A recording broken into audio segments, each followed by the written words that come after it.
uma delícia. The Diabolical King, it's Weezy.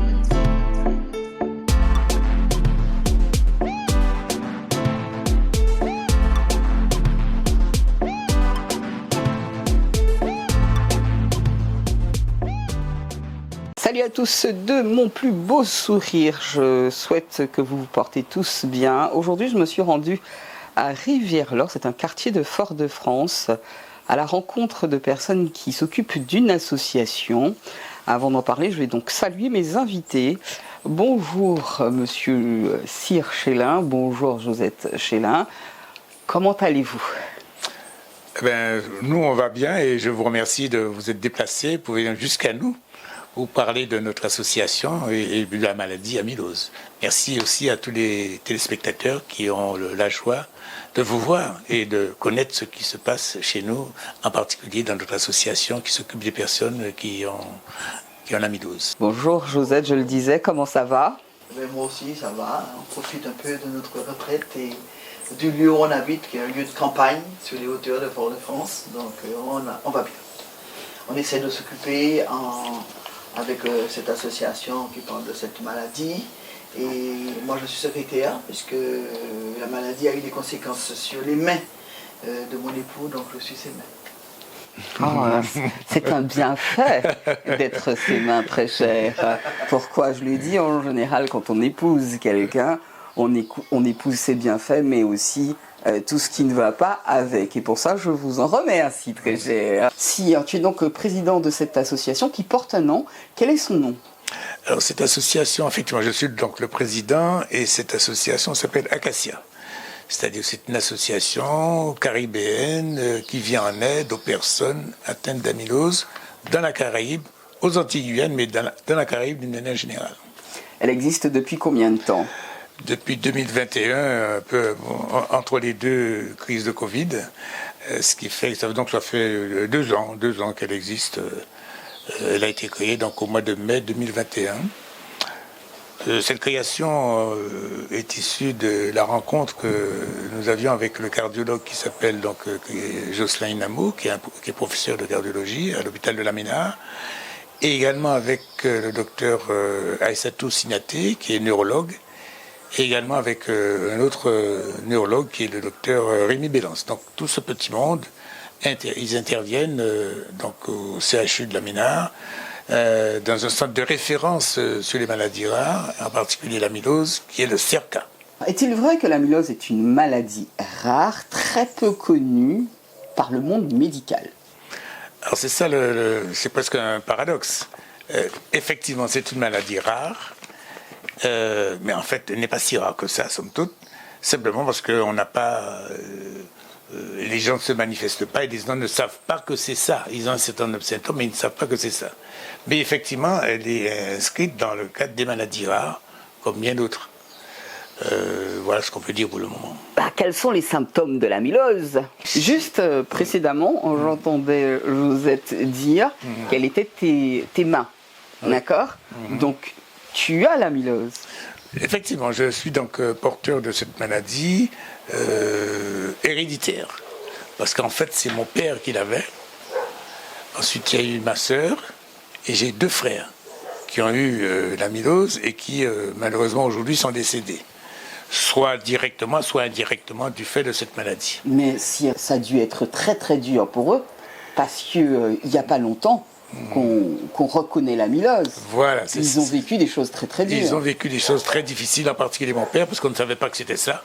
Vous savez, il avait une maladie, j'ai exactement les mêmes symptômes que lui, au niveau d'une difficulté de locomotion, une difficulté d'appréhension, l'amaigrissement, et bien d'autres symptômes encore qui caractérisent cette maladie. Donc mon père ne savait pas, ma soeur on commençait à le savoir, mais on n'avait aucun traitement.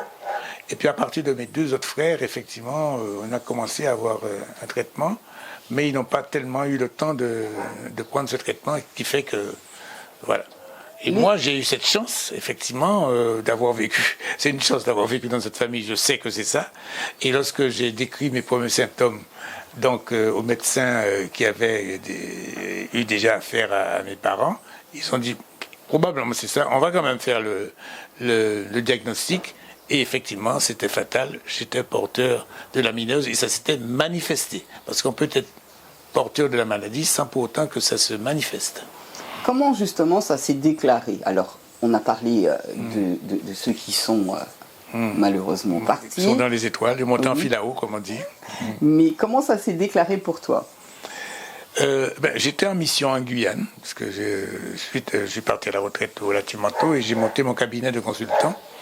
Et j'étais donc en Guyane et c'est là que j'ai eu les premiers symptômes.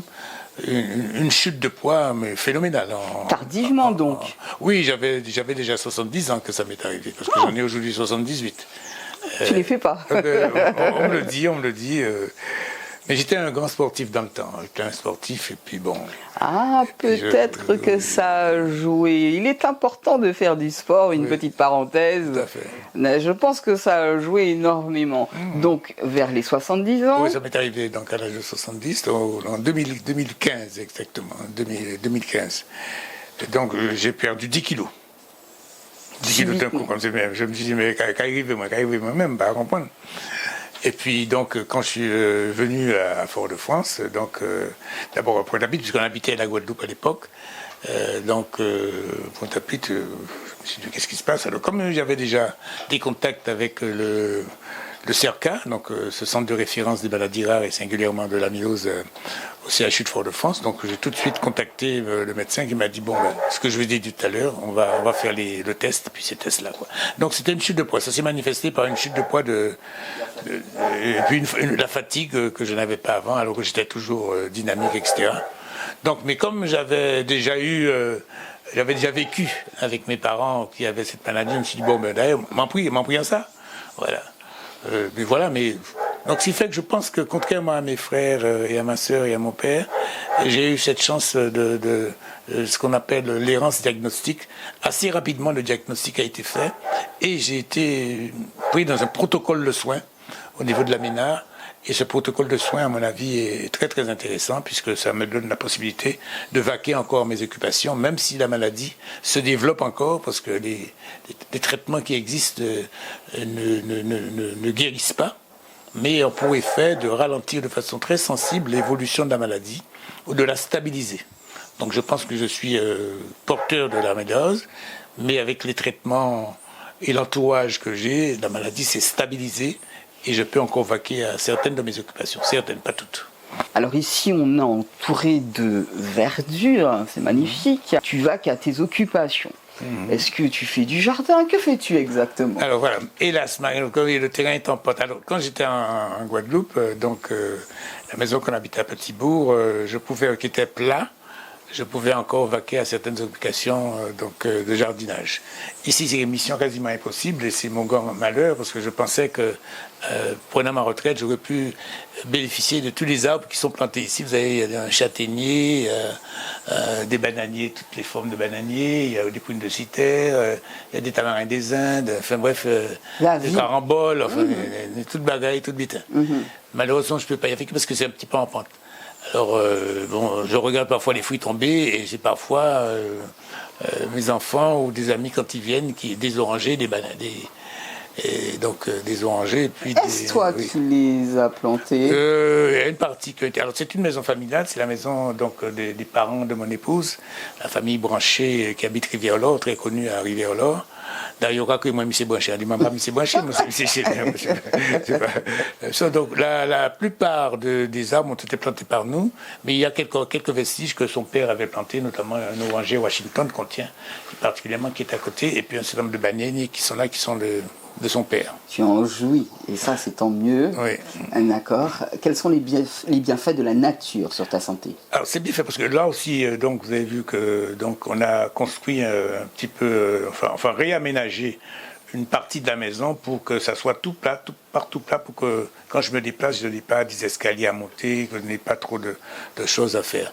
Donc il y a cet aspect architectural de la maison et puis également le fait que nous soyons à la campagne.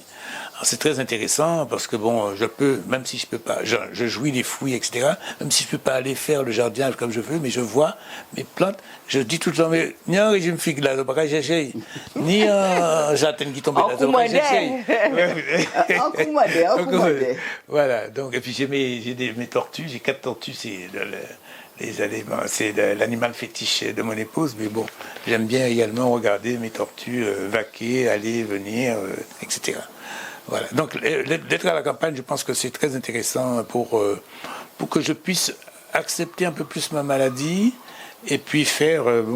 J'ai mon frère qui dit, je vous l'ai dit tout à l'heure, là, maladie, la rêve à faire, moi, rêve à faire moi aussi. Josette, on le sait pertinemment, le moral est très, très important quand on est malade.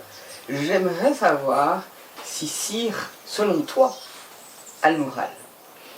Alors, je pense qu'il a le moral. Il a surtout de la persévérance, de la ténacité effectivement dans cette maladie. Et il aborde la maladie de manière positive, en ce sens que la maladie ne va pas l'empêcher de faire ce qu'il peut encore faire. Parce qu'au niveau neuromusculaire, il est très limité. Il marche difficilement, le plus souvent avec une canne, mais à cause de son moral, il a décidé de retarder au maximum le fait de marcher en chaise roulante. Normalement, il devrait déjà bénéficier d'une chaise roulante, ce n'est pas le cas. Il ne peut plus utiliser ses 2 mains. Et même pour s'alimenter, il lui faut une aide. Quand on fait qu'il n'utilise pas les 2 mains, et même pour la digestion, il y a des problèmes. Parce que l'amylose attaque aussi tout le système digestif. Donc là, si on n'a pas un moral d'acier, on n'arrive pas à survivre à cette maladie-là. Ça, c'est le premier aspect du moral. Le deuxième aspect du moral, c'est de se laisser aider. Ah oui. Parce que c'est pas donné à tous les malades d'accepter que quelqu'un vous aide, je sais pas moi, à déjeuner. C'est pas. Et là, je crois que j'ai eu l'occasion de plusieurs reprises dans ma propre famille d'avoir des gens malades qui ne se laissaient pas aider. Ah ouais, on va faire ça pour moi, mais petit. Alors que lui, il reconnaît qu'il a besoin d'aide et se laisse aider. Et puis ensuite, sa troisième caractéristique, c'est que il conserve sa dignité personnelle. Donc on ne peut pas faire ça les pays, quoi. Voilà, je souhaiterais manger ça, je souhaiterais qu'on fasse ça, et je crois que c'est important aussi de lui laisser tout ce champ-là. Et la quatrième chose, c'est que ça a des conséquences sur moi. C'est-à-dire de sentir que l'autre lutte, et bien ça vous aide à ne pas sombrer, parce qu'on vit quand même avec quelqu'un qui porte une maladie rare, qui porte une maladie grave, invalidante et impactante sur le quotidien. Moi, j'ai dû laisser ma maison pour refaire effectivement quelque chose. Bon, voilà. Donc, mais de sentir que la personne à côté de vous lutte, ça vous aide vous à ne pas sombrer, à vous lever le matin, à vous, bon je dis à moi pas maquiller, mais à avoir effectivement un minimum. J'en ai vraiment pas besoin. et à avoir un minimum pour permettre à l'autre de continuer à vouloir rester dans une forme d'esthétique, dans une forme de qualité de vie. Voilà, je crois que c'est ça fondamentalement les caractéristiques de son moral. Bien. Et l'amour dans tout cela, très cher. C'est à partir de la maladie qu'on sonde véritablement la profondeur de l'amour. Parce que l'amour se transforme, je fais en sorte de ne pas devenir sa mère, parce qu'effectivement, à un certain niveau, on l'aide tellement qu'on a le sentiment qu'on passe d'un état de femme et d'épouse à un état effectivement de mère ou d'aidante. On essaie de rester des époux, à savoir que développer une forme de tendresse, chacun reste à sa place, chacun reste dans son homme, comment dirais-je, à son niveau d'homme dans un foyer. Je crois qu'on lui laisse la place, et il me laisse effectivement ma place d'épouse, non pas à des tâches ménagères, mais à des tâches d'aide. Parce que l'association, par exemple, ou bien son cabinet de consultants, demande une grosse disponibilité avec un accompagnement, une collaboration qui est très complice et qui nous permet effectivement de continuer à exister en tant que couple. Je me permettrai de vous dire tous deux que je prendrai exemple sur vous. Si, envie de te demander, quelles sont les différentes formes de l'amylose? Alors, donc, effectivement, il y a 3 principales formes d'amylose. On peut parler des amyloses. Mais les 3 principales formes, c'est l'amylose cardiaque, qui est la plus répandue, qui affectent le cœur, bien évidemment. Et c'est l'affaire des cardiologues, qui pourraient en dire beaucoup plus long que moi, puisque je ne suis pas cardiologue, mais président de l'association. La deuxième forme, c'est la forme neurologique. C'est celle que je porte, qui affecte le système nerveux en général et les muscles. Et puis l'amylose sauvage. Alors, l'amylose sauvage, c'est effectivement une mutation de protéines que l'organisme n'arrive pas à éliminer. L'ensemble des amyloses, ce sont des protéines fournies par l'organisme du corps, mais que n'arrive pas. Toutes les protéines sont utilisées pour une fonction donnée dans l'organisme. Mais cette forme de protéine n'arrive pas à être éliminée. Donc, ce qui fait qu'elle va se poser sur certains organismes, ça peut être le cœur, les muscles, etc., et qui entraîne effectivement des dysfonctionnements. Donc, trois principales formes. Donc, la forme cardiaque la plus répandue aux Antilles-Guyane, la forme neurologique, c'est celle que je porte, et l'amylose sauvage. Mais il y a d'autres formes d'amylose, etc. Alors, comme vous n'êtes pas très connu du corps médical, je parle de l'amylose, il arrive que les médecins diagnostiquent une autre maladie que celle-ci.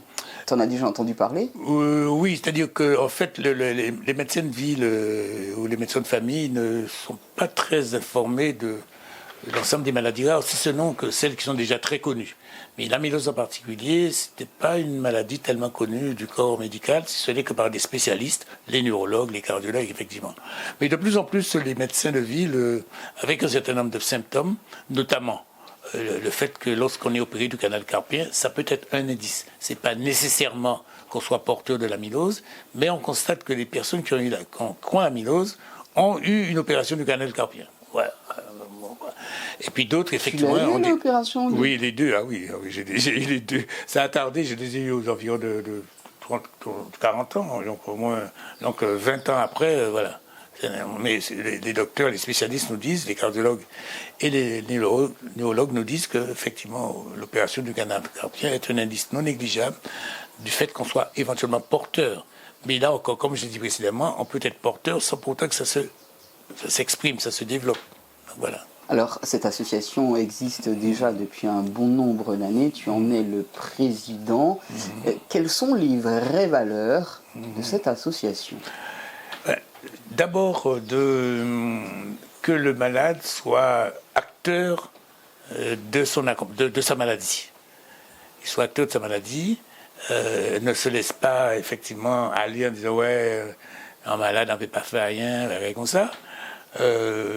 Et puis rester en relation avec les spécialistes. D'ailleurs, les spécialistes souhaitent également, comme c'est une maladie rare, il y a des choses qu'on ne connaît pas. Donc les spécialistes, les neurologues et les cardiologues sont très demandeurs de la manière dont les patients vivent la maladie. Et de la manière dont également les médicaments ont un effet positif ou négatif sur la maladie. Donc lorsque je vais consulter mon cardiologue ou le neurologue, la première chose qu'il me demande, et le traitement, est-ce que ça va ?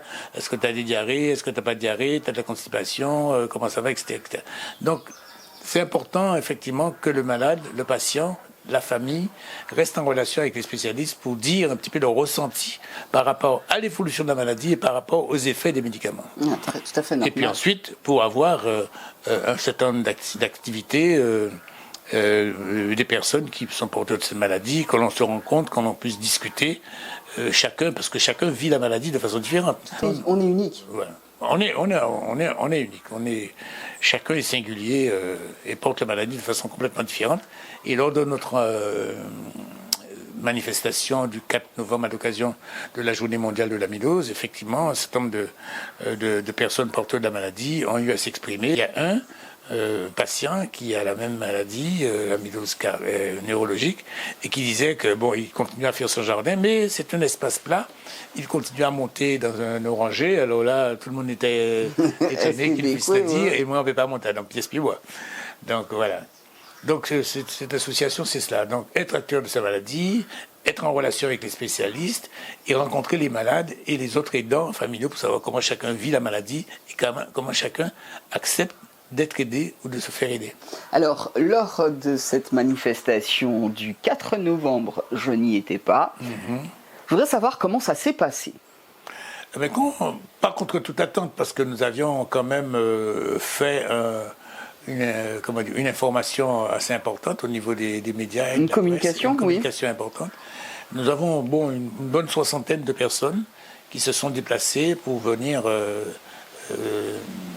pour s'informer de ce que c'était cette maladie. Alors c'était soit des patients, soit des parents de patients, soit des personnes qui voulaient en savoir un peu plus.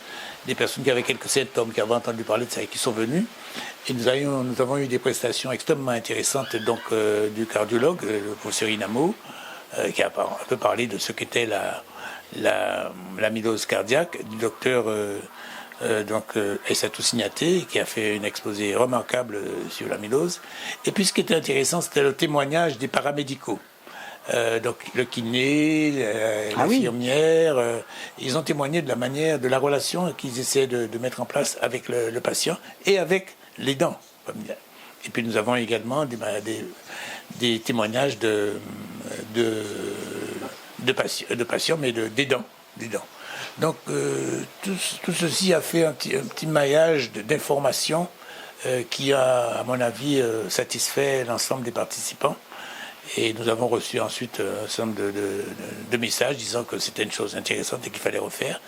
Et à l'année prochaine, pour le 26 octobre, journée mondiale de l'amylose, ou en février, mars, pour la journée mondiale des maladies rares. Donc c'est à ces deux manifestations internationales que nous participons chaque année dans les 3 territoires de Martinique, Guadeloupe et Guyane. Et lorsque nous pouvons, les moyens financiers nous le permettent, nous sommes souvent conviés à un partenaire au niveau français, national français, qui s'appelle l'AFCA, l'Association française contre l'amylose, qui nous invite à un certain nombre de manifestations. Et cette année, nous y étions. C'était le 26 à Toulouse, où nous avons participé en tant qu'Acacia, donc patients et aidants, à la journée mondiale à Toulouse. C'était également très intéressant. Alors ça veut dire que tu t'es déplacé. Absolument. Que tu es parti, que tu t'es rendu là-bas. Mission gourmet. On n'a pas le choix. J'étais déjà, pour mes activités professionnelles, donc je me déplaçais souvent. Et là, j'ai gardé le même rythme, mais là pour une cause différente, pour effectivement connaître davantage l'évolution de la maladie à travers le monde et puis faire connaître également la maladie. Joseph, tu souhaiterais revenir sur cette journée mondiale. Peux-tu nous en dire 2 mots? Je souhaiterais revenir sur cette journée mondiale, parce qu'elle a son importance, puisque dans le monde, la relation soigné est également importante, puisque les deux sont porteurs d'informations pour permettre l'avancée de la recherche. Et j'étais assez satisfaite de la fréquentation en Martinique, où on a eu à peu près une soixantaine de personnes, parce qu'en France, il y avait à peu près une centaine. Donc, toute proportion gardée, on était effectivement satisfait. Voilà. Par contre, effectivement, on était à peu près dans la même nature de manifestation, puisque les chercheurs français interrogeaient in vivo, comme on dit, des malades et des aidants. Voilà. Ça, c'est la petite précision. Vous êtes étant secrétaire de cette association. L'association Acacia a donc fait un appel aux dons concernant cette maladie. Comment les gens ont-ils répondu à cet appel? On a tenté d'abord d'essayer et d'avoir un petit don que j'appelle symbolique, dans la mesure où l'association n'est pas encore connue. Et nous avions des frais, des charges par rapport à la manifestation, notamment ne serait-ce que la location de la salle qui nous a fait 600 €. On veut en garder un souvenir. Donc on a demandé à un prestataire de venir la filmer de manière à ce que... Parce qu'on a l'intention de progresser au fur et à mesure. Cette année, on s'est surtout axé sur la connaissance de la maladie. Donc les 2 spécialistes ont expliqué ce que c'est que la maladie. Après, on a fait tout un chapitre sur l'aide. Comment, effectivement, les aidants peuvent se positionner. L'année prochaine, on va peut-être aborder la question de la nourriture, l'alimentation. Donc, on a voulu que ce soit filmé, ça a effectivement un coût. Donc, on s'est permis de demander aux participants la modeste contribution de 10 €.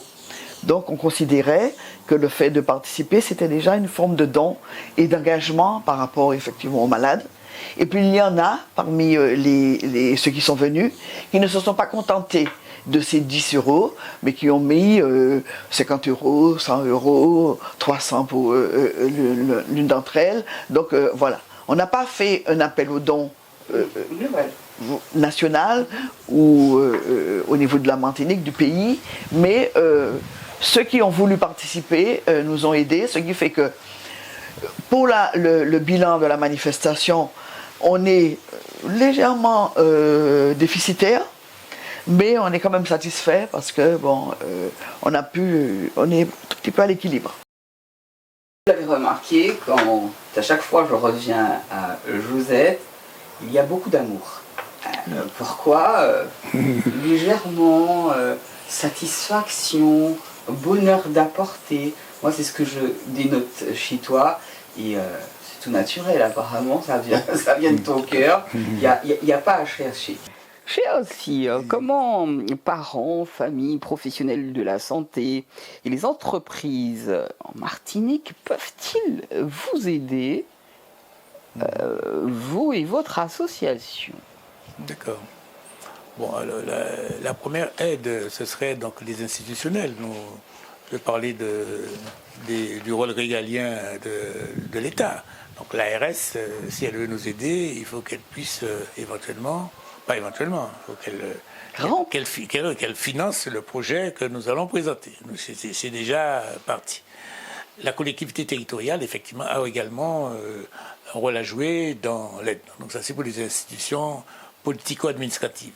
Puis Monsieur Tout-le-Monde, mais avant d'arriver à Monsieur Tout-le-Monde, je parlais des entreprises, mais pareil, les entreprises peuvent également nous aider par un don.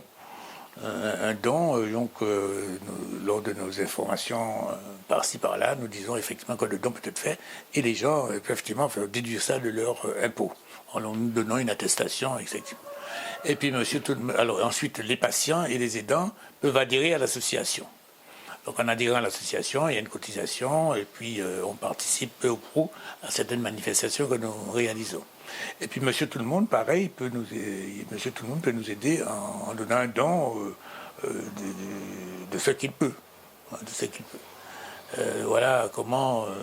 mais je dis que c'est vraiment... L'existence de l'association vient du fait d'un soutien multiforme, donc des politico-administratifs, des entreprises, des patients et des aidants, et également de Monsieur Tout-le-Monde. Voilà. C'est multiforme. Alors, je vais terminer cet entretien ainsi.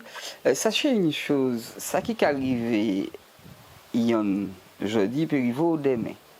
Donc nous sommes à l'abri de rien. Une aide vous est demandée, allez-y, faites amende honorable, agissez avec votre cœur pour aider cette association. Et puis je tiens également à remercier mes invités du jour. Alors pour leur patience, ils sont extrêmement patients. Pour l'emmoyonner en tchaïo tous les DA, parce que c'est des exemples. Bah moi, bah les autres aussi. C'est très important parce qu'on vit, et puis on a l'impression que demain nous appartient. Rien ne nous appartient ici-bas. On l'a bien constaté. Merci Josette. Merci. Merci Sio. Merci Canel. Encore. Merci Canel. Et à très bientôt. À très bientôt. Bye bye. Et merci beaucoup. Essa música é uma delícia. The